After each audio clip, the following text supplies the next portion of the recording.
My name is Jenny Datu, and I will be moderating today's Field of the Future speaker series, exploring clean and renewable energy.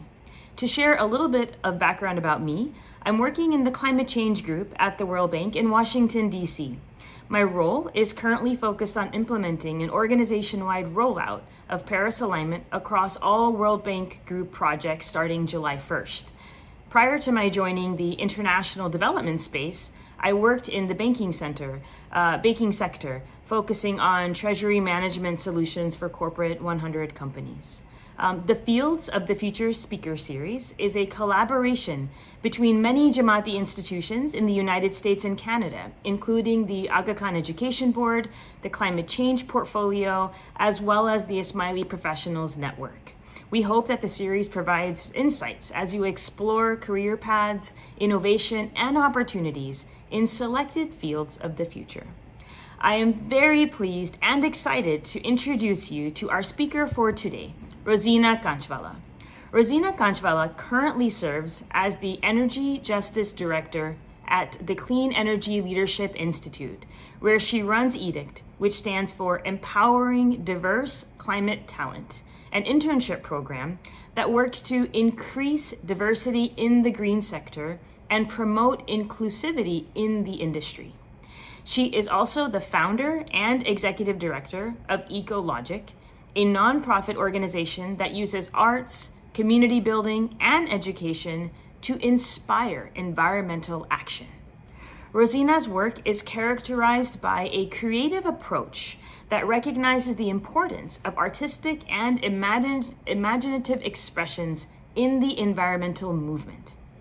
After having spent 8 years in the solar energy space, Rozina is now spearheading a land restoration project in rural Illinois. Rozina completed her undergraduate degree at the University of Illinois in Urbana-Champaign, where she double majored in international studies and economics and earned a master's degree in environment and sustainable development at University College London. Now, without further ado, Rozina will speak with us about her career path, and how this field will evolve in the future. Rozina, over to you. Okay, thank you so much, Jenny. Hi, everyone. I'm excited to be here talking about clean and renewable energy, certainly a field of the future and very much a field of the now. So I was asked to speak a little bit about my background and my career journey. So I'm going to go a little bit deeper into the bio that Jenny provided. So as was mentioned, I studied at the University of Illinois in Urbana-Champaign, did a double major in international studies and economics, and the international studies required a study abroad. So I found myself in Senegal, West Africa. And it was there that I really saw what the impacts of climate change looked like firsthand. This was back in 2005.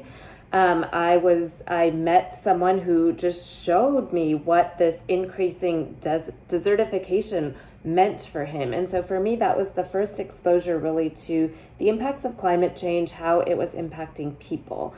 And so, I've always been interested in environmental issues, but this really helped solidify that by showcasing kind of that real impact. After college, I spent a short stint in New Mexico where I taught on the Zuni Reservation.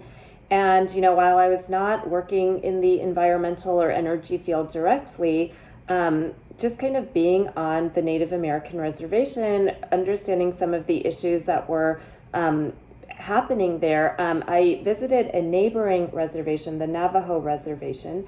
And there I remember seeing this massive coal plant, and it was this really controversial coal plant for a few reasons. One was that it was very polluting, and there were a lot of environmental groups who were trying to get this coal plant to be shut down. But the challenge was that there were very few job opportunities on the reservation. So shutting down a coal plant would really mean that there would be even fewer job opportunities available. And so it was just really interesting to think about, like, okay, what does shutting down a coal plant, what are the impacts of that? And what was really ironic was that on the reservation, many people didn't even have access to energy or running water. And so it was sort of my first exposure into the world of energy justice, which is something that I pursued a little bit later. So that was just a really eye-opening experience living on the reservation. After that, I spent a year in India looking at the topic of agrarian distress, which is sort of a nice way of saying farmer suicides. And again, that firsthand, up close exposure to the impacts of climate change that were causing this crisis where farmers were taking their lives, and it continues to persist until today. And of course, climate change is one piece of the puzzle. Other things such as the corporate, agribusiness companies taking advantage of farmers, things like that. But this also got me really interested into the world of sustainable agriculture, which I know is not the topic for today's conversation, but is a field that I've pursued as well. So after India, I moved to England, where I studied at a place you may have heard of called the Institute of Ismaili Studies. I did the graduate program in Islamic Studies and Humanities, also known as GPISH, and all GPISH students do a field work in a certain country. So I went back to West Africa, this time in Mali, and I was looking at the environmental impacts of a hydro dam project. So again, a little bit of exposure into the world of energy, and we'll talk a little bit about hydropower. But while it is seen as this clean energy field, it's not without environmental impacts. So I was exploring kind of what the environmental impacts around this proposed dam project would have been. The dam never ended up getting built, but thinking about things like what impacts it would have on fishing communities. And Mali, you may have seen the pictures of Djenné, the mud cities of Mali, where the mosques and the buildings are constructed using the mud architecture. And every year, it's like a community effort to continue to rebuild and maintain these structures. And this proposed dam, there were indications that it may actually impact the soil quality. So it was just really interesting to hear what people's perceptions were of the dam, what economic opportunities it may bring, but then also what impacts it may have. And then I did my master's degree at the University College London, where I studied environment and sustainable development. And I just want to point out, this was in 2010. And energy was not covered as part of this master's program, which, at the time I don't think I thought anything of, but in retrospect, to me, that's really interesting that energy is such a key component of the environment and sustainable development, and yet it was not part of our program. So hopefully, as we're talking about this field of the future, hopefully it is something that is being covered now because it's such a key component of these disciplines. So part of my master's program took me back to West Africa, where I was in Ghana looking at the issue of urban farming and just various sustainable agriculture issues again. Then I moved to Kenya. I was with the Prince Sadruddin Aga Khan Fund for the Environment, managing a tree planting project. So they had a very ambitious goal to plant over 1 million trees, which we did, worked with various community groups. And then also I was doing research to look at the impact of Aga Khan Foundation's Clean Cook Stove project. So cook stoves are just an incredibly polluting, indoor air quality polluting appliance, and that really impacts women and often children who are in the house, and they require a lot of wood to fuel the cook stoves. And so clean cook stoves are a more efficient way to cook food. They require less wood and they burn cleaner. So looking at the impacts a year later of these clean cook stoves. So it was just a really interesting project that I was doing. So after all that time abroad, I ended up in Texas, where I landed at an organization called Solar San Antonio. So this was kind of my first formal work in the energy and specifically clean energy sector. And I was working, doing advocacy and education. And I just want to talk very briefly about utility models. In the US, there are, a lot of different types of utilities, the majority of which are investor-owned utilities, which means that investors are responsible to their shareholders. So, when you think about, utility companies, they, provide electricity to their customers, make money, and then distribute that to their shareholders and their investors. So it is this for-profit model. And so sometimes when you hear about utilities opposing things like solar energy or wind projects, the reason is that a lot of these utility models have made investments into coal plants or natural gas plants that are these 30-year projects, and they pay off those projects over the course of 30 years.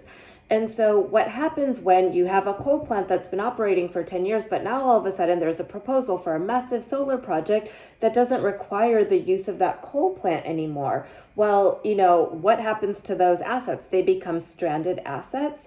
And so this is a reason why a lot of utilities are opposing some of these alternative energy projects, because they threaten their sort of standard business model.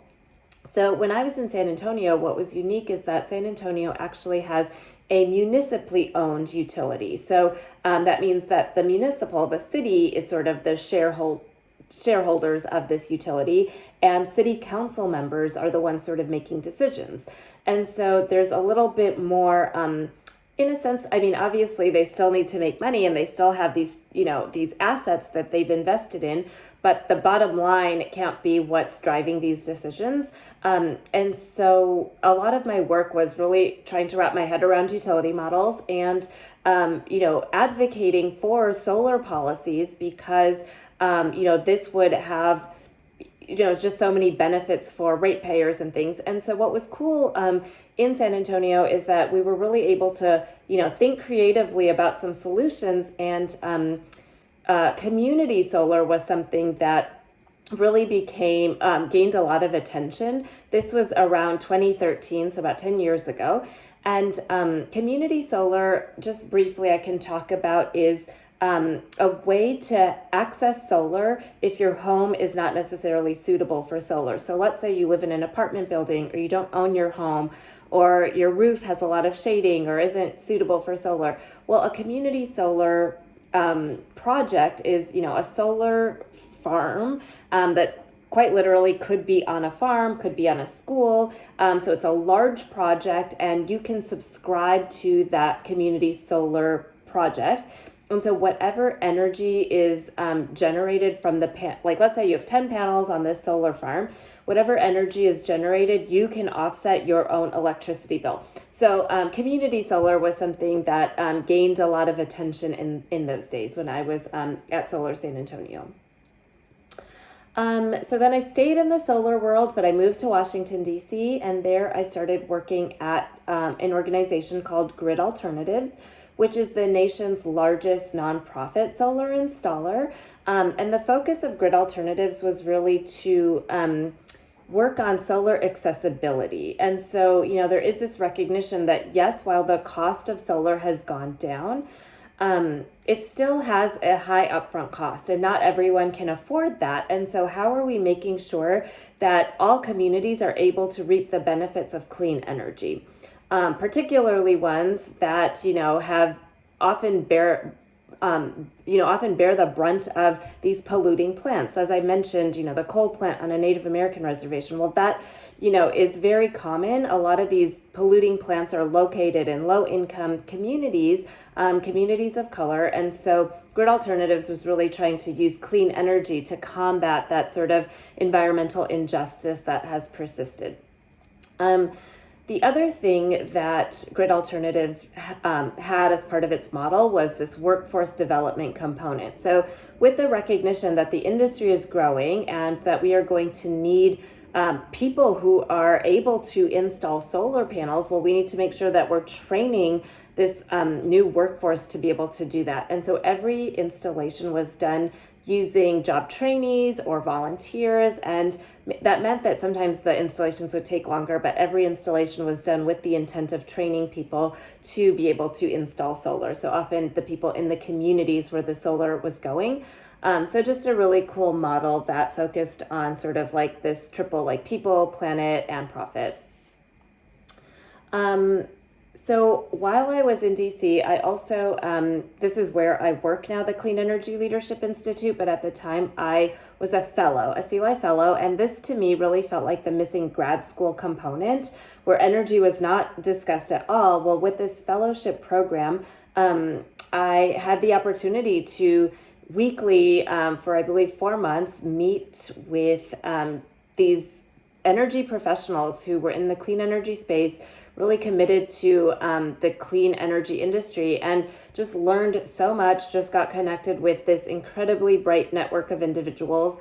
And I'll talk about the CLI Fellowship a little bit later, but it's currently city-based. So if you're in New York, Chicago, DC, or the Bay Area, definitely check it out. There were also some virtual cohorts as well, but it is a US-based organization, but just an incredible network of individuals working in sort of all sectors, all verticals of the clean energy space. So the other thing Jenny kind of mentioned is that the organization Ecologic that I founded really emphasizes the arts. And one of the reasons for that is when I was in DC, after working in the environmental space for a really long time, I had a lot of what's called environmental anxiety, just learning about the state of the planet, the climate crisis that we're facing. And so I kind of channeled those anxieties into a play. It was a climate comedy called Love in the Time of Climate Change. And it really just demonstrated that there is an appetite for environmental education that is entertaining, that invites people who may not be in the field to kind of learn in alternative ways than articles and things like that. So produced this play, and from that founded Ecologic, the nonprofit that I now run. And now kind of have come back home during the pandemic, made a move back to Illinois. So I'm here now running Ecologic and running this internship program through the Clean Energy Leadership Institute. And one of the things that I am focusing on is a land restoration project here in rural Illinois. Okay, so that's a lot about me. So let's kind of dive into this topic. And, first I just want to state that while we are talking about clean and renewable energy, that really is a shift away from fossil fuels. So traditional energy sources such as coal, oil, and gas. These are extremely extractive industries. They are extremely polluting.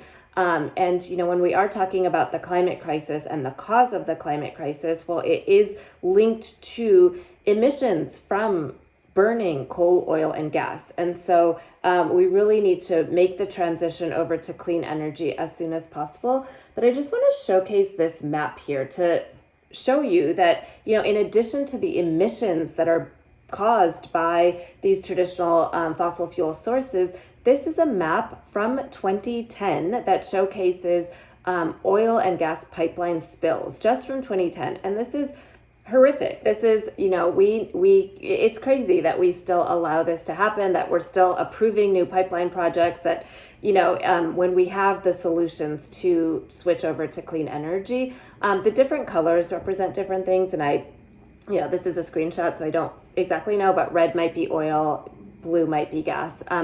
But again, as I mentioned, a lot of these plants and pipelines run through low-income communities. They are very polluting, but they affect all of us. When water gets polluted, which it does, we're eating fish that come from those rivers and waters. And so, this is just a huge environmental crisis, in addition to just a broader climate crisis. So, this is why we need to move to renewable, clean, and green energy. So just a quick note, these terms often get used interchangeably, and that's broadly okay. Renewable energy is often kind of used interchangeably with clean energy, but I do want to just highlight a few specific nuances here. So renewable energy is characterized as energy that has an unlimited source of power. So the sun will continue to shine. As long as the sun is shining, we will be able to harness solar energy. Similarly with wind, hydropower, geothermal is energy from the Earth's surface, and then biomass is also considered renewable energy, things like ethanol, for instance, things that can be grown and we can use for energy. While a lot of renewable energy is considered clean energy, it's not always considered clean energy. So for instance, clean energy is characterized as sources that have minimal or no emissions. So when you have solar on your home and you turn on your light, it's a sunny day, the solar energy is being used to turn on your light bulb. There's no emissions in that process, so that is why solar is considered clean energy. Biomass, for instance, isn't always considered clean energy because you're still burning it. There's still emissions involved in that. And then some renewable energy includes things like nuclear energy. So there's a debate here on nuclear energy as to whether it is, clean energy or not. When you use nuclear to power electricity, there are no emissions. So some people will say that that is a clean energy source. And some will say that there are a lot of concerns around like mining for uranium, what happens to nuclear waste, also known as spent fuel. And so there's sort of a debate there. Without inserting too much of my opinion on that debate, there's also a lot of people who say, well, whatever nuclear plants are in operation, let those continue to operate, but there isn't a need to build new nuclear plants. I may be wrong, but I do think one of the field of the future conversations in a few weeks might be around nuclear. So I'm not a nuclear expert, so that's kind of all I'll say about that. And then green energy, it's sort of just a vague term, but it encompasses, renewable energy, clean energy, but it also incorporates things like carbon capture, sequestration, CCS, things like landfill gas capture. So just a note about landfill gas capture. Landfills emit methane, which is actually more efficient at trapping heat than carbon dioxide. So it's an extremely polluting greenhouse gas emission, and there is a way to capture that methane and then use it to power electricity. So that's sometimes considered green energy, but I don't know that it's considered clean energy because it is still, this process. And again, I don't know a ton about this. The other thing, as the picture here showcases, energy storage, which we'll talk about, and then obviously renewable energy is incorporated in this green energy category. So let's dive into a few technologies in a little bit more detail. So solar energy, we'll start there because that's the one that I worked in. So solar technologies convert sunlight into electrical energy either through photovoltaic panels like the ones that are in the picture, and that's me installing solar panels. No, I don't know how to install solar panels, but I thought I'd join a build. Or through mirrors that concentrate solar radiation. So you may have seen pictures of concentrated solar power. So often this happens in deserts. There are these massive towers and then these concentric circles of mirrors, and that basically captures the sun's heat. I think it heats water, and there is this way to generate electricity through heat. So that is concentrated solar power. But then the more typical one that we know of is the solar panels, the photovoltaic panels. So advantages of solar energy is that the more solar we have online, the less we need to rely on things like coal. And so it decreases our use of fossil fuel energy. It can really help reduce power bills and lead to long-term savings. And it can provide grid reliability. So during, Texas's heat wave, for instance, renewable energies were credited for being able to keep the grid on, and it sort of diversifies power sources. There are some disadvantages, so I just want to mention those. There is sort of an environmental impact of manufacturing disposing panels at the end of their life. And I think this disposal piece is actually a possible career opportunity, possible field of the future. So for instance, in Germany, they're sort of in some ways ahead of the curve. And so there are panels over there that are sort of reaching their end of life. And there are some companies now that are doing solar panel recycling.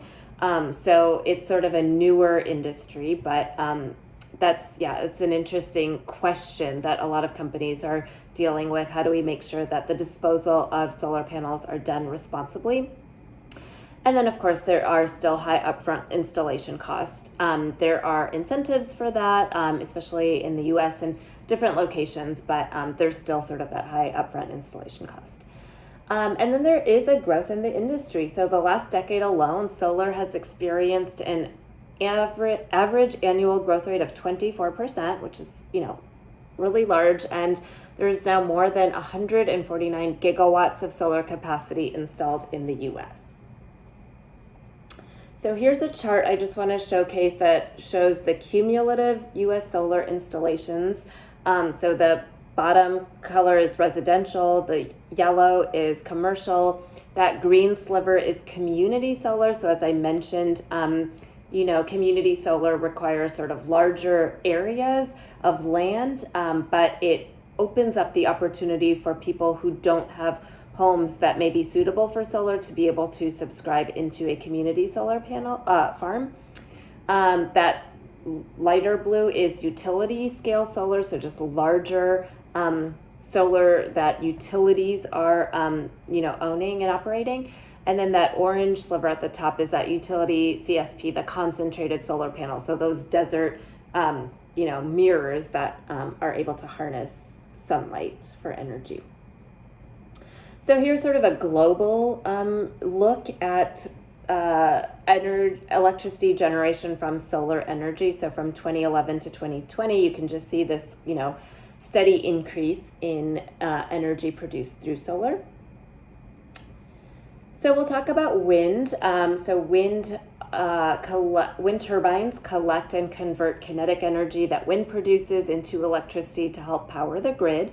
So again, similarly, the advantages here, wind is one of the largest sources of renewable power in the US, so it really can help reduce our reliance on fossil fuels, and again, provides grid reliability. So a few years ago in Texas, there was that Texas freeze, and there were a lot of, people that came out and said, oh, it was because of the wind. Well, when they did studies on it, it was not because of the wind, it was actually because of the gas pipelines that were not producing. So in a lot of ways, renewable energy actually increases reliability, increases resilience that our traditional fossil fuel sources do not. And our grid infrastructure, we could talk a lot about that, but a lot of upgrades. And so there's really an opportunity for renewables to kind of fill some of those gaps.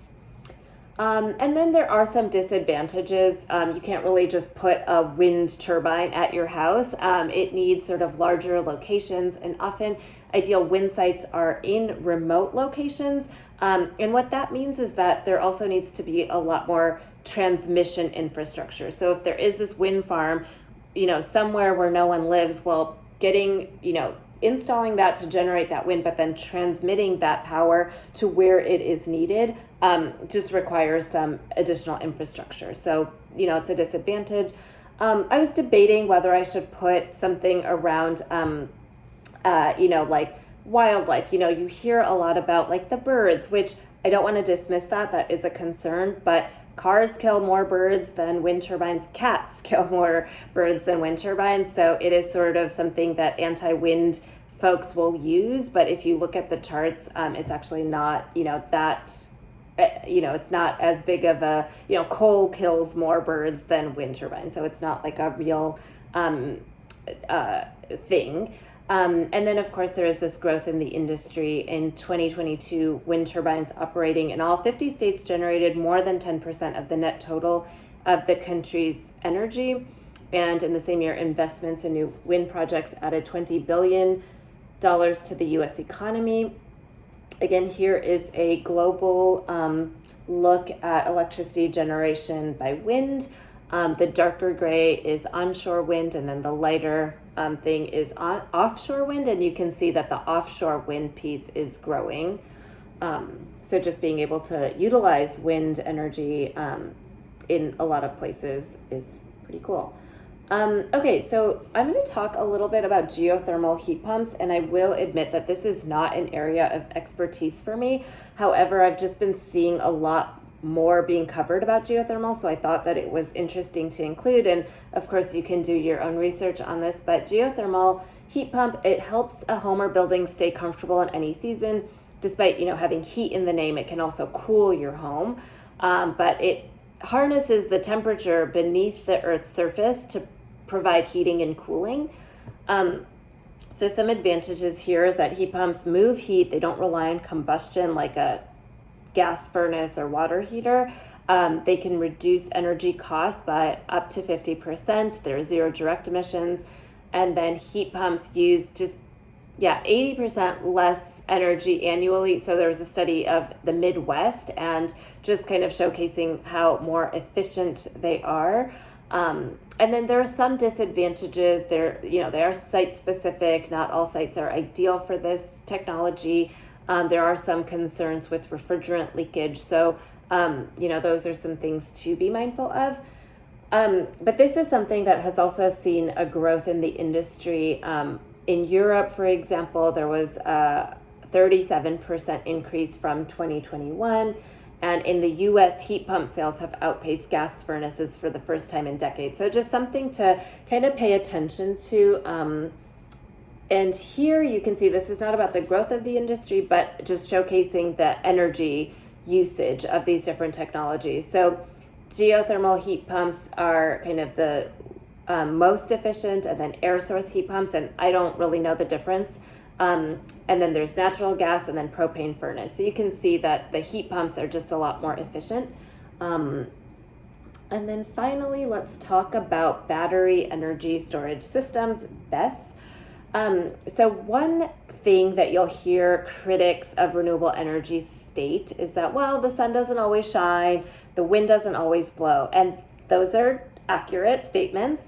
And a solution for that is battery energy storage. So, there's a study actually by someone named Mark Jacobson out of Stanford, who talks about how we can power the world's energy needs, growing energy needs, with wind, water, solar, and energy storage. We don't need nuclear or any of these other technologies, but he's kind of showcased and has created a blueprint. So I don't know why we're not paying more attention to that, myself included. But, battery energy storage is really cool because, let's say you have solar on your home. During the day, you're not home. So that solar energy is collecting, producing energy, but you're not using it. So if you had a battery energy storage system, that energy could basically power the battery system so that when you come home at night, start turning on your lights, well, now the sun is not shining, but your battery pack can be powering your home. So it really helps, balance these renewable energy sources. And there are different types of battery energy storage systems available. There's lithium ion batteries, which I believe is the most common. There's lead acid batteries, flow batteries, flywheels. Again, I don't know too much about these differences. But as I said, the advantages are that it can store excess energy generated by renewable sources, improve power quality by smoothing out voltage fluctuations, providing backup power during outages. So a lot of times, with these more frequent power outages that are happening, people think that, if they go solar, that will shield them against these power outages. And in the US, largely that's not true, because a lot of times when you have solar on your home, you're still connected to the grid and the local utility provider. So when the grid goes down, your solar system also gets shut down. However, if you have a battery backup system and you can go off grid, then, in these power outages, battery systems are kind of what comes through. So places like Puerto Rico, for instance, where they've had these hurricanes, battery technologies really there was like a huge increase. So A lot of places are installing these like microgrids on top of their buildings, like hospitals, because in power outages, they can't really risk having their power go out. And so by having these like microgrids that include battery storage systems, just make sure that they're building that resilience. So, but there are some disadvantages. So for a homeowner, there's still very high upfront costs. There are issues, with performance, lifespan. There's just more maintenance and monitoring needed. And here talking about the growth of the industry. So Bloomberg New Energy Finance, they do this energy storage market outlook. And 2022 was the record for global energy storage. And growth is expected to continue in the following years.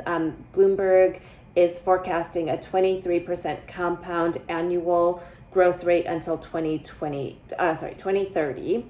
So just a segment to really pay attention to. And I do remember when I joined the solar industry back in 2013, about a decade ago, energy storage was, I don't really remember it being talked about. Maybe there was one person who would kind of bring it up, and now it's sort of part of a lot of conversations. Like you kind of hear solar plus storage. So it's kind of, it goes hand in hand with storage. So you can just see that in 10 years, like this industry has really grown. Okay, so in case you're not convinced already, I'm just going to talk about why you should consider a career in renewables or clean energy. And so these are 4 reasons I'll talk about. We're facing a climate crisis. It really helps build energy security. As I mentioned, there's this growth in the industry, and of course that means there are financial opportunities by joining this industry. So let's first talk about the climate crisis. So I just want to also note that the 7 hottest days on record in the past 100,000 years all happened in the past week and a half. Like, it is truly a crisis that we are facing. Here in Chicago, we went from wildfire, the air quality from the wildfires to extreme flash floods, just things were destroyed, to tornadoes, all within the span of a week. And this is just the new normal. And so these pictures here just really showcase, the wildfires, those of you in Canada, those of you in New York, DC, Chicago, and in California have probably experienced that. And that's going to be the normal. It's not like, oh, that was weird. That's kind of what we should expect to continue to see. Hurricane seasons are just becoming more intense, more frequent. A lot of warming, oceans are warming, as well as just air is warming. And so we know that when things warm, they expand, which means that hurricanes become more intense, more frequent. Arctic ice is melting at an unprecedented rate. That means things like sea levels are rising, which impacts coastal communities. We're just seeing a lot more flooding events. Last year there were the Pakistan floods. This past month, I feel like I've seen just crazy apocalyptic pictures from India, Spain, Vermont, Chicago, just everywhere. It's just becoming, what was once like these 1 in 100 year events are now once every 5 years. We're just seeing a lot more extreme heat. There's like that heat dome that was being talked about. This impacts our ability to grow crops. And this has, impacts down the road. There's, human health impacts, of course. I think I saw something about thousands of people in Europe died because of a heat wave. But also things like the UN has estimated, I think, 50 billion climate refugees by I don't know if it's 2030 or 2050, but regardless, 50 billion climate refugees. That's going to have huge global implications. I think as, we're, losing our ability to grow as many crops, water is being threatened. We're seeing saltwater intrusion. There's going to be more conflict over resources. And so Again, climate change is caused by greenhouse gas emissions from activities like deforestation and the burning of fossil fuels. So the more quickly that we can transition to renewable energy, we can help mitigate the greenhouse gas emissions to slow the crisis. And so this is why I have a lot of environmental anxiety, and this is why you all need to join the clean energy industry.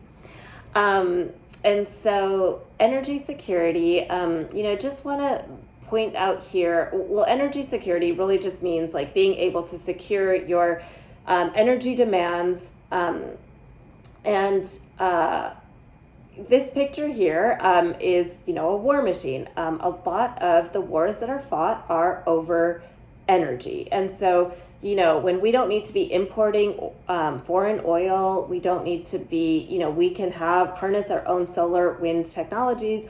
Well, then that means less war and less, just less destruction.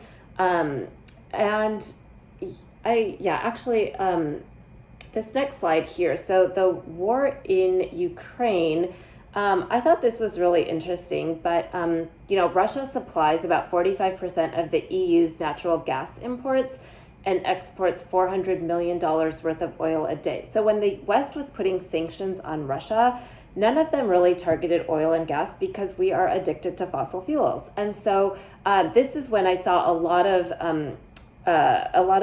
work around heat pumps coming out about these. This could be the key to enabling the energy transition and cut reliance on foreign energy sources. And so there really was this huge uptick in the adoption of these technologies in Europe. And so I think there is this growing recognition of like when we can secure our energy future, then that can have, just positive environmental impacts, but also just social impacts around the world.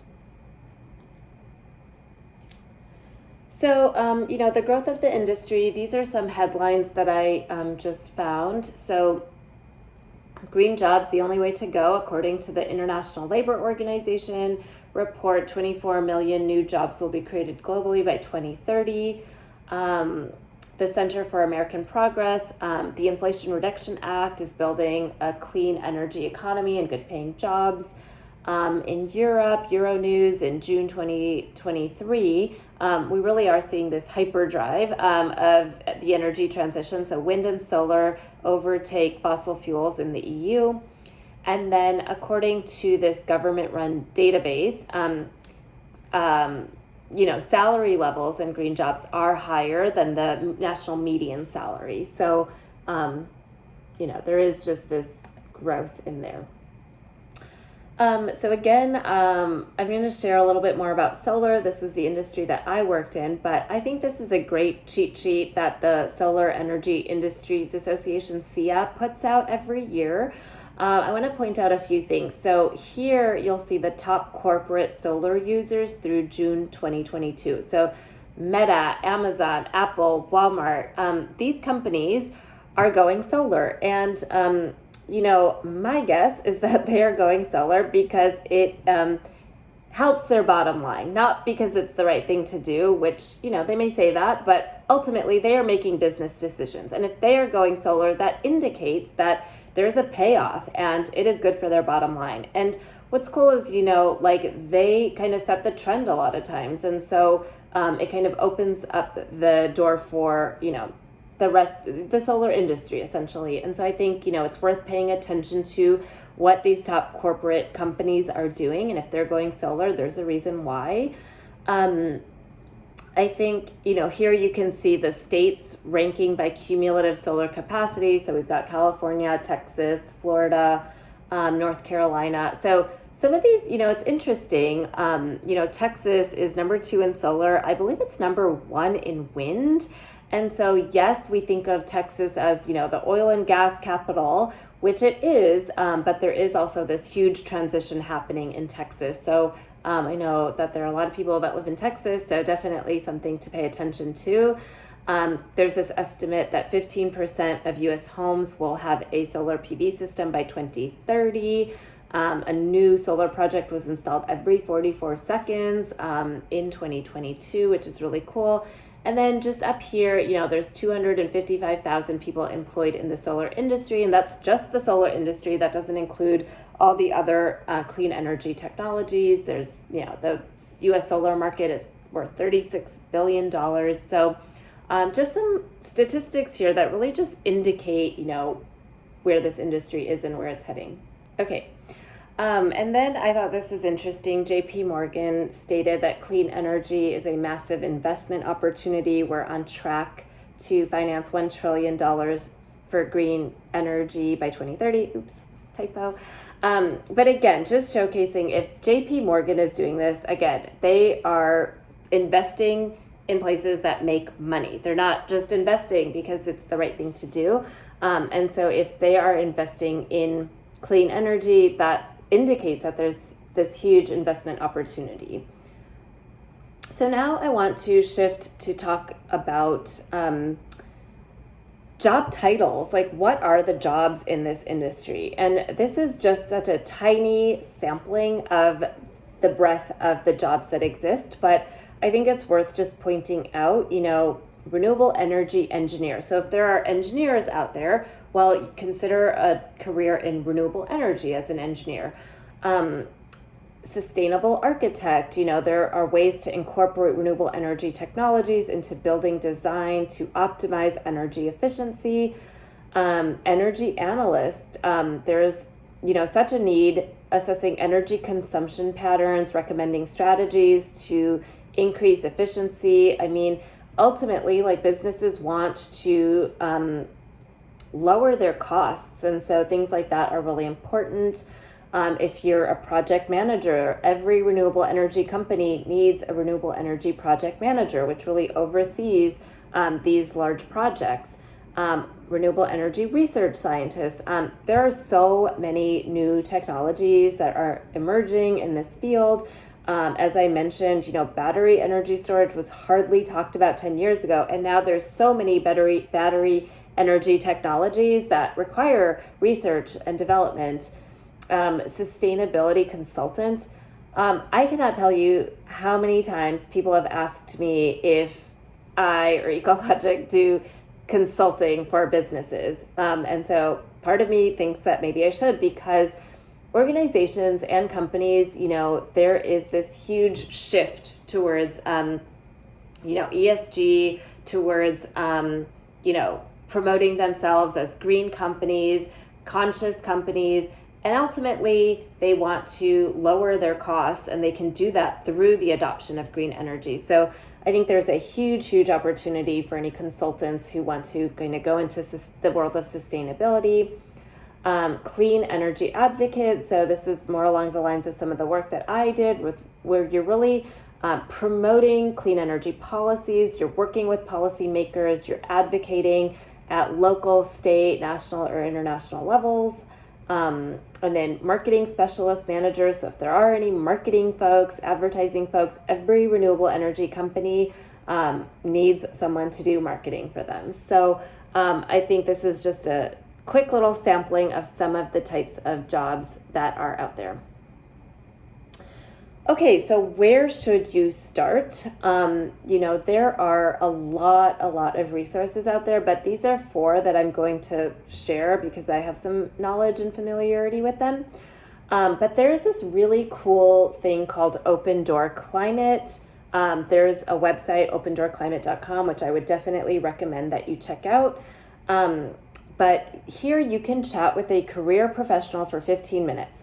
I think there's a lot of people in this industry who are really, enthusiastic to talk to people. It's a really welcoming environment. I think a lot of people are in this environment because they care about climate, but also there's a huge economic opportunity. And I think for that reason, there's people who want to invite people into the industry. And so Open Door Climate, and I'll share something on my next slide about what this looks like a little bit more. So I'll come back to that. I saw that there were in the poll a few college students, some grad students, and so I'm going to promote the EDICT internship program.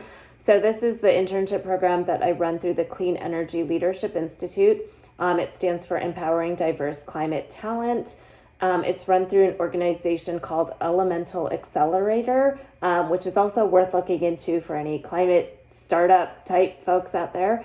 But they fund and they're sort of an incubator for climate tech companies. But this EDICT internship program, it's a paid 10-week summer internship program for college and grad students and early career professionals.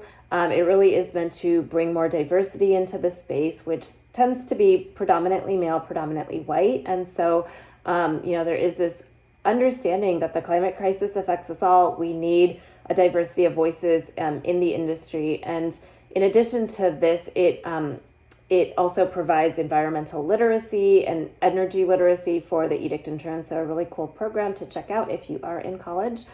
And in the US, I should mention. The Sea Life Fellowship. So again, this is the program that I did when I was in DC, and it really was sort of a grad school like program for me. And it's for mid-career energy professionals. There's energy education, networking opportunities, and you're just connected with some of the brightest people in the world of clean energy. And then Terra.do. I haven't personally done it. I know people that have, but it's another fellowship type program, and the focus is on climate education and climate careers, so worth looking into. So again, back to Open Door Climate. So this is someone who I'm connected with on LinkedIn, and he posted this, and just kind of, I just took some screenshots, so I didn't even capture all the names, but just professionals who are willing, they have signed up and said, yes, I want to talk to people. This is my field of expertise. And so, if you are interested in Bitcoin and sustainability, chat with Elliot. If you're interested in renewable energy risk and sales, talk to Jen. Heat pumps and city climate action, talk to Umair. Climate tech and batteries, Muda. Renewable energy in Canada, if there are any Canadians, speak to Matthew, etc. And so I think that this is just a really, really cool resource. And if you are serious about just learning how to get into it, you're not sure, like, if there are certain certifications that you need to take to do this or certain expertise you need, well, take 15 minutes and talk to these people who have indicated that they want to talk to you. And then, here are some job boards. There are so many more, but these are a few that I'm familiar with. So I thought they were a good place to start. They're excellent resources, but there's this thing called Climate Change Jobs. It's also a LinkedIn group, so you could check that out. There's someone named Ed. Every week he sends out a newsletter, edsjoblist.substack.com. It's really cool because he'll also include like top headlines in energy. So you can take a look at like what some of the news headlines are, and then he lists jobs by geography and includes as well. He also includes, I think, salaries. So it's a cool resource. Climate Base is a fantastic job board, great filters. So it's a good starting point. There's something called Climate Draft, which are jobs at venture capital backed startups. So if you're into that startup world, check out Climate Draft. And then Climate EU is climate jobs in Europe. It has resources for EU-based investors and founders as well. So I just want to end with a quote here by His Highness the Aga Khan, who said in 2010, among other things, new technologies can help us address growing environmental urgencies. I think, for example, of the pressing need for energy and water conservation and of the risks associated with climate change, weather extremes, and geological instability. Used alertly and intelligently, new technologies can help us cope with bewildering environmental challenges. And this was in 2010. And as you all know, the language around climate change, is just becoming a lot more talked about, met with a lot more urgency. And so I think it just indicates where we are. This is the moment that we really have to, if we want to address this climate crisis, we really do need all hands on board. So with that, I want to thank you. Looking forward to your questions. Thank you so much. Rozina, thank you so much for sharing your field of the future with us today. I'm sure I speak on behalf of everyone here. We've really enjoyed hearing about how widespread this field is, and there are clearly so many opportunities. With that, I will open the floor to questions. We have received many questions. So we have two kind of chunks of questions. One are on some technical questions, which I'll ask you. And then we'll also make sure that we get to some of the career oriented questions around how you pivoted and things like that. So Rozina, we've received a variety of technical questions, like I mentioned. I don't think that we will be able to get through all of them, but I'll tap the ones where you kind of mentioned a little bit about them, and then we can see if there's an opportunity to deep dive into any of these. So the first is there are a few questions that have come in around clean energy. And you spent a fair amount of time talking about clean energy at the beginning of today's presentation. And so I'm going to combine a few questions, if that's okay, because they're all on the same topic. And then you can remind me if I've covered too many questions in one. But I'll go from narrow to something a little broad for clean energy. So some of the questions that are coming in are around clean energy solutions being expensive, for example, infrastructure, and how is one meant to balance that, right? So how do you incentivize the private sector or a household, for example, who is interested in clean energy and investing in clean energy, while still recognizing that it is very expensive. In some countries, the technology and the infrastructure is subsidized, but even when it's subsidized, it's not necessarily subsidized enough to financially incentivize somebody to actually pivot. And so wanted to know your thoughts on that. As an expert in the field, but also B, when you're having conversations with clients who, in the context of the private sector, are weighing this reality of it's expensive at the, upfront. The second question that I wanted to ask linked to this was about geography.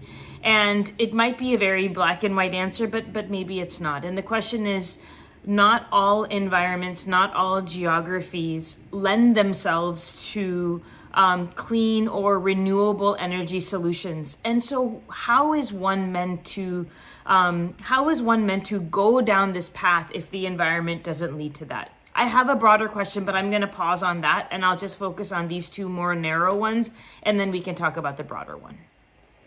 Okay, sounds good. Yeah, so to answer your first question, I think what's really interesting, and I didn't include charts, but you can see the cost of solar has really come down, and I think it has plateaued. So yes, there is still, as I mentioned, that, installation cost for sure that is in some ways a barrier to people who cannot access that. However, there are a lot of incentives now, and these vary based on states, municipalities, even utilities, and what is offered. And sometimes it is offered in, as a tax credit. So there still is that upfront cost that later you can save on. But that really depends on people having, a tax appetite to be able to take advantage of that. But what I have seen, which I think is really interesting, is a lot of companies have now figured out financing models. And so there are just so many different models out there. Some where you don't outright own the solar panels that are on your home. And instead what happens is the company that's installing them owns it. But what happens is they have looked at your utility bills for the year. And so they can see what you're paying in a year. And they can essentially say, okay, well, you'll put solar on your roof. That will, you will bring your utility bill down by 50%. Your roof is just housing our solar. And so for some people, that's a great deal. Well, okay, I don't own the panels, but I don't need to own them. I'm saving 50% on my utility bills. And so that's incentive enough. And so there's, that's just like a very simplified version, but there are so many finance models now that exist that have come about. And so it's worth looking into those. because it's like, well, what if I'm going to live in my house 5 years and then I'm probably going to move? Like, what happens? Well, one, often the value of your home goes up, so it's an incentive to have that. If you sell your home, well, the next person gets to benefit from the solar that's already there. But there are just a lot of cool financial incentives. And to the piece about businesses, I mean, just mentioning like all those businesses, they're making decisions based on their financial projections. So I think a lot of businesses, if they see that within 5 years the payoff is there, well, then it makes sense to install. And so I think that is just worth looking into. And there's a lot of incentives with these new policies, new laws that are coming about. And of course, I'm speaking about the US context, but definitely worth looking into. And I think it just indicates that if these businesses are going solar, well, there's a reason that they're doing it. So it is financially valuable. And geographically, I think I want to ask a little bit more clarification on your question.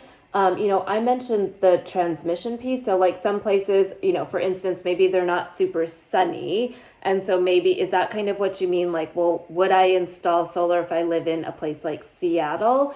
I think that's a good question, but there are graphs. And if you look at like, Germany, for instance. Well, Germany is not known to be super sunny, and yet they've got a lot of solar. And so there's two things I'll say about that is one, a lot of the technology has actually gotten better over the years. So a lot of these solar panels, which maybe were at like 10% efficiency before, are now at 15 to 20% efficiency. And so, even on cloudy, slightly cloudy days, sometimes there's some solar panels that can still generate power. So I think it is really worth exploring. Like, does it make sense? I think if there are actual like shade over your roof, well, then no, you should not install solar. I would not advocate cutting down a tree for solar, because I think there are other places that you can put that solar panel. But I think really just getting a true understanding of whether that location is suitable for whatever technology or not. And even just like roof orientation. So like south facing is ideal. If you've got a north facing roof in the northern hemisphere, you're not going to get as much solar production. So perhaps that is not an ideal place to install solar. But is that kind of the question you were asking, Jenny? Yeah, I think that the feedback that's kind of coming in is, what happens if there is just not a point of entry for renewables due to the geography where one lives? And I don't know. I mean, you might come back and say there is probably something, right? You know what I mean? So I think it's really along those lines is where the question was coming from. Well, I mean, I do have some, I have an actual example. So this land restoration project that I am working on, it's a 90-acre farm. And I was looking into, okay, can we lease out a chunk of that land to a community solar farm? And what happened is, the feeder lines were good, the location was good, everything was good, but the substation was oversubscribed.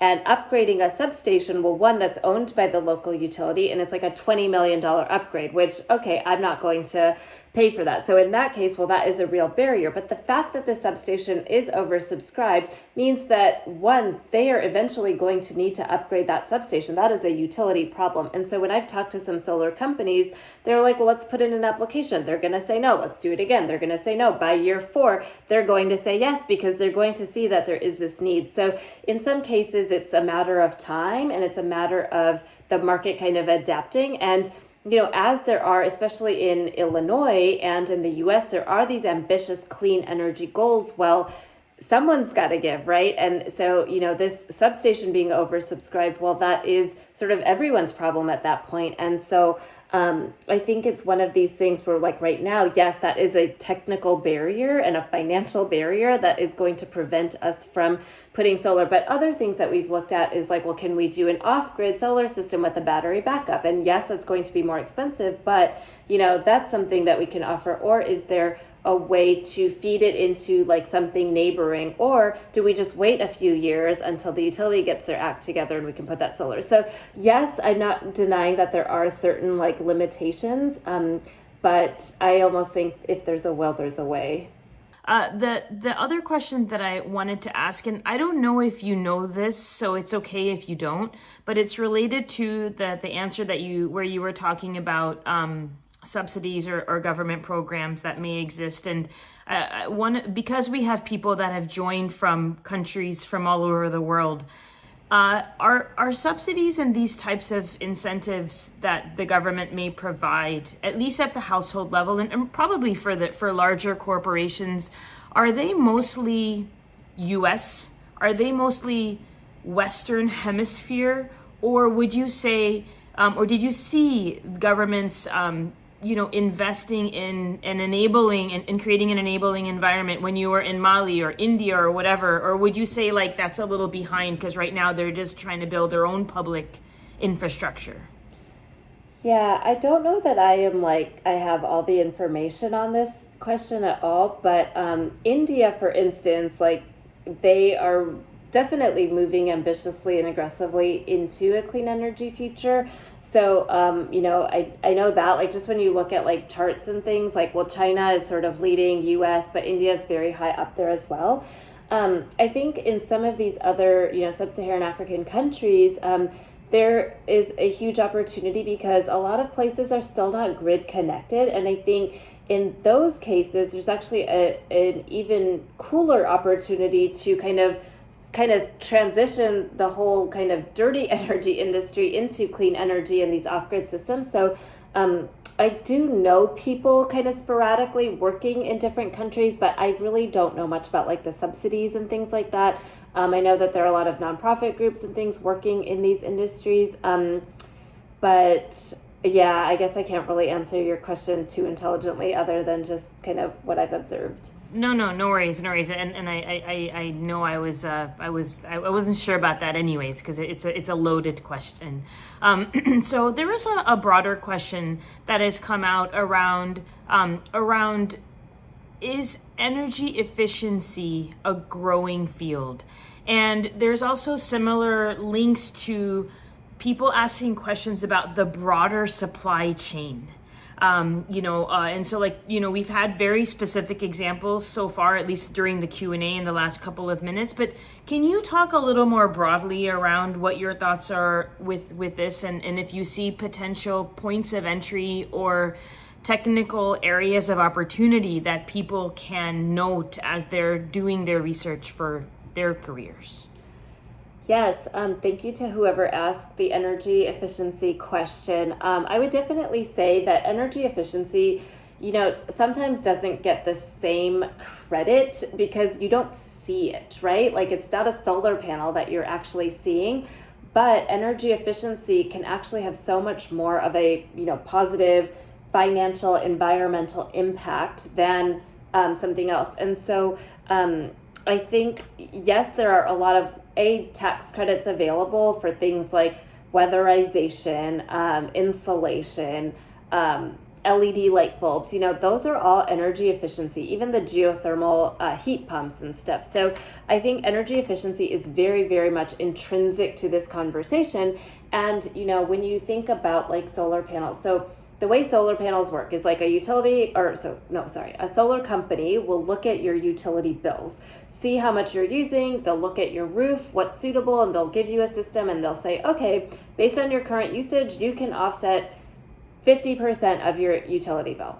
But if you do energy efficiency, like I've seen people have a zero bill because they're so efficient with their appliances and everything. So it's very much, you don't see energy efficiency, you see solar panels, but energy efficiency, very, very much a growing field. And I looked this up actually, it's like some multi-billion-dollar market. So definitely there are jobs in there. I think thinking of jobs like there's a lot of the, the actual like contractors who come in, do the assessments, and yeah, I think with that whole sustainability consultant that I was talking about and these energy analysts, they're looking at things like that. So I think that's a huge part of this conversation. I think with the supply chains, if I'm understanding your question, I think I think supply chain is one, really important. I am glad we're talking about it because there are some concerns. I think I mentioned sort of the end of life of solar panels, but even just the manufacturing. And I think when we think of things like electric vehicles, for instance, and like battery energy technologies, I mean, there is this sort of like mining for minerals that is this extractive process. And so I think it is something that we need to pay attention to, we need to do responsibly. And there are organizations that are kind of keeping a pulse on that to make sure that that is happening. But I don't know if I'm answering your question. I don't remember what it is. No, I think that, with the broader question on energy efficiency and thinking through points of entry in the supply chain, I think you kind of already started giving examples linked to that. So I think we're good. One question that has come in is people are interested in engaging in this field even though they don't have an environmental background. And in some of your last slides, it becomes pretty clear that you don't need that. However, one of the key questions is, how do you engage? Like, how do you get into this space? And so one question that has come in is, I am a finance professional and I am mid-career in the banking sector. Is there any way to pivot into this space? And if you have any advice on that, can you please share? 1000% yes. And I believe you all had a session maybe about kind of this topic last time, or I'm not sure, but I want to talk a little bit about one of the Ecologic programs that we run. It's called Eco Cruise, which is an opportunity for people who are not in the fields to figure out what they can do. It's like taking tangible actions. And one session that we always offer is around finance and baking, and that is by far the most popular topic because not everyone, but a lot of people have bank accounts, and I think just recognizing that my money sitting in this bank is funding this pipeline. Well, I don't want that to happen. So many people have retirement portfolios, and they don't know where it's being funded. And there are so many resources and this growing interest in, oh my gosh, if I switch to, ESG funds, well, actually I can make more money than I'm making. And so I think that there are a lot of people in this field.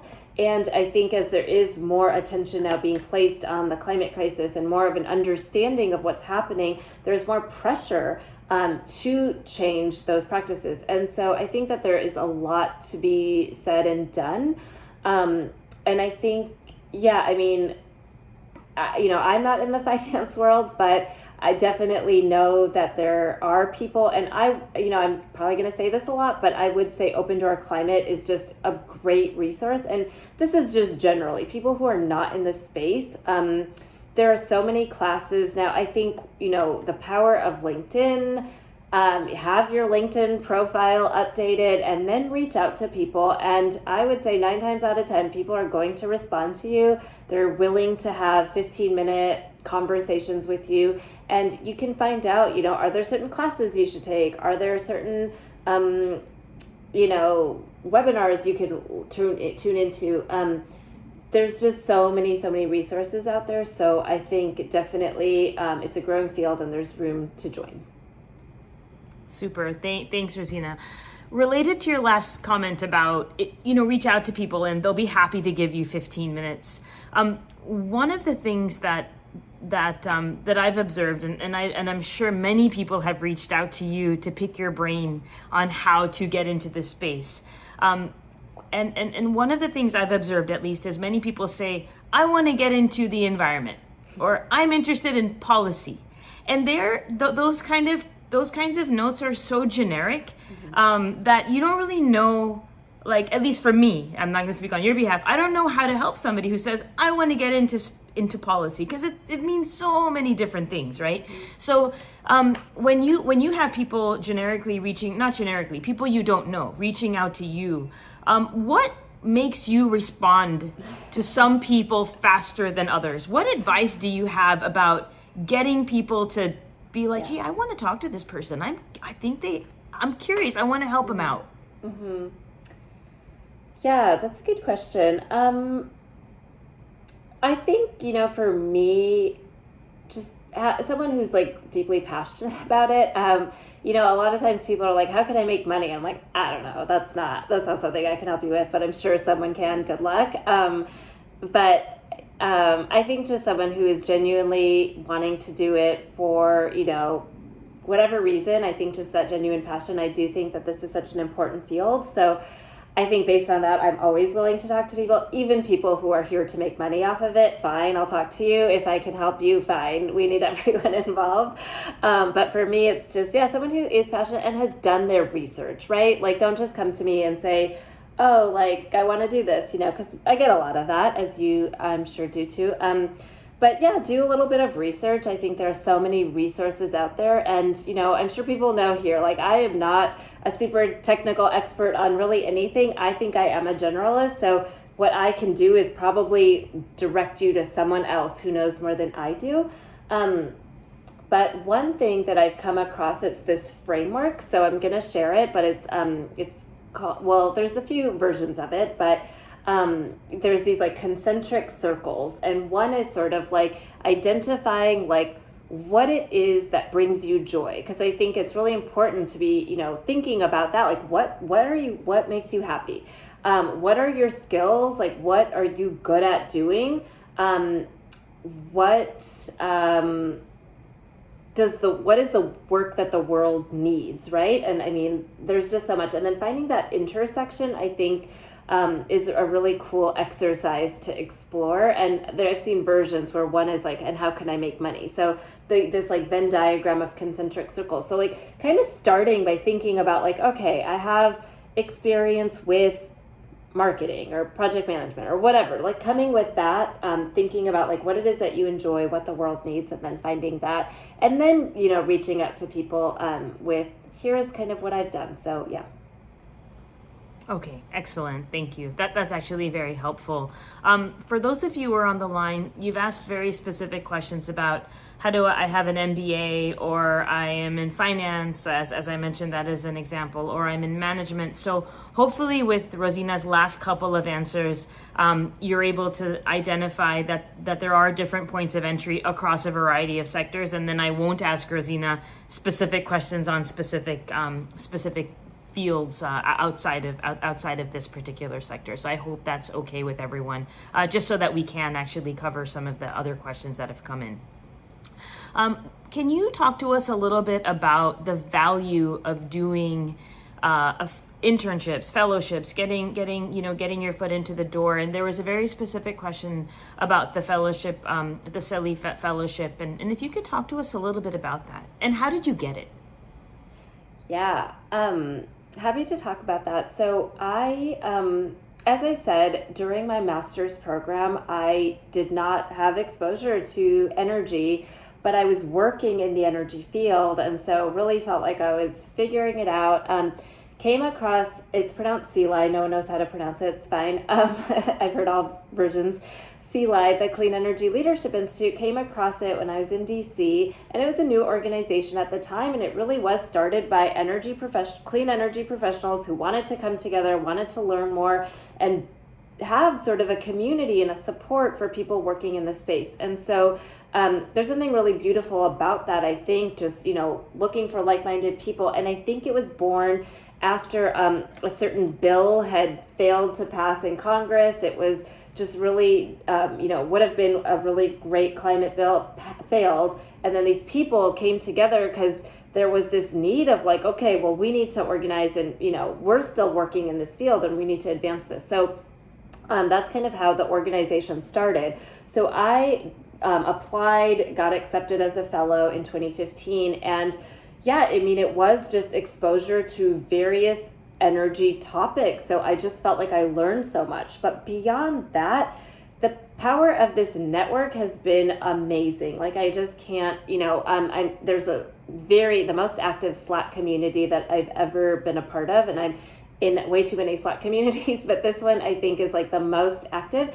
And I remember there was one person who worked at Tesla and put out a call, like asked a question, and within minutes, like all these people responded who, do work in the field, don't work in the, so it's this just this like brain power of people coming together. So for instance, when I was doing, I'm working on this land project, and I was like, how do I get solar on this field? Let me just put out a call. Immediately 2 people responded, and they're like, hey, like talk to this company, or I work at this company. So it's just this like really cool network. So I would say there's so much value in that. Of course, CELA is just one of several. I mentioned Terra.do. I haven't done that one, so I can't speak to that one, but this Edict internship program, I mean, it's really cool because in addition to like the paid internship, the energy and environmental literacy, the interns are placed into these these small communities. And so, they're entering the industry already with this like network of individuals that, you always come back to your network. And I mean, so many jobs that I've gotten and that people have gotten are through just kind of the connections that and so I think there's incredible value in seeking out a fellowship like CELI or something similar. I mean, grad school too, right? Like that's a little bit more of a time and money investment, but I think, there are these connections that are formed, and I think they are incredibly valuable. Okay, great. That's very helpful. And I will ask you maybe just one more question that might be actually really fun for you. But how can we learn more about Ecologic, and how does one get involved if they want to? Yeah, of course, happy to talk about this. And Jenny, you'll have to cut me off because I can talk about this forever. But Ecologic, I mean, it is a nonprofit that seeks to inspire environmental action. We use the arts, community, and education. And there is this recognition that not everyone works in the environmental field. However, there is space and opportunities for everyone to take action and get involved. And so, we do some youth programs, we do some adult programs, and we do art programs. So I'm going to share some information about an eco art event that we have coming up. If you're an artist, please submit artwork.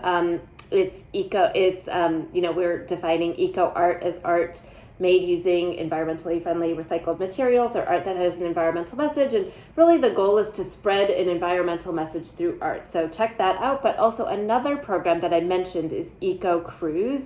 And these are small groups of communities that come together that want to learn more, talk about climate, and receive a tangible action. So it's like, okay, learn about your bank. Can you open up a bank account in a climate-friendly bank? And there are climate-positive banks out there. So a lot of people don't know that. So it's just like very practical tips that people can take. So check out ecologicprograms.org, and I'll stop there, but there's more to say. Rozina, any final comments, thoughts that you would like to share with all of us? Yeah, I think the other thing is like, while you don't need to be working necessarily in the clean or green energy sector, like let's say you're in the healthcare world. I recently came across something, and I don't have the website at the top of my head, but it's basically a group of doctors who care about climate, and they're working to green their healthcare practices. So it's sort of like they're still in their field. You don't have to do a complete pivot to the clean energy field. You can incorporate, environmental work into your work. And how can we make hospitals more green, for instance? If you're a school teacher or in the education world, like, are there ways that you can incorporate programming or lessons into your work? So I think kind of this idea that every career can be a green career. It doesn't have to have that label. Or if you work somewhere, can you implement composting at your job? I think just this idea of every job can kind of have a green element to it is something to think about if you're not ready to do a complete pivot. Awesome. And I mean, one may argue that that is the way to actually have the impact in the future, right? Is if everyone is doing, is focusing on the environment, focusing on clean energy across the board instead of on one particular topic. So I think that's a really, really excellent way to share your final thoughts. Thank you, Rozina, very, very much for joining us today and for sharing your expertise, your advice, how you got to where you are. We really appreciate your time. And to all of the participants who joined us today, thank you very much for spending your Sunday afternoon and Sunday evening with us. We look forward to seeing you at a future event. Thank you very much, everyone. Take care. Bye-bye. Thank you.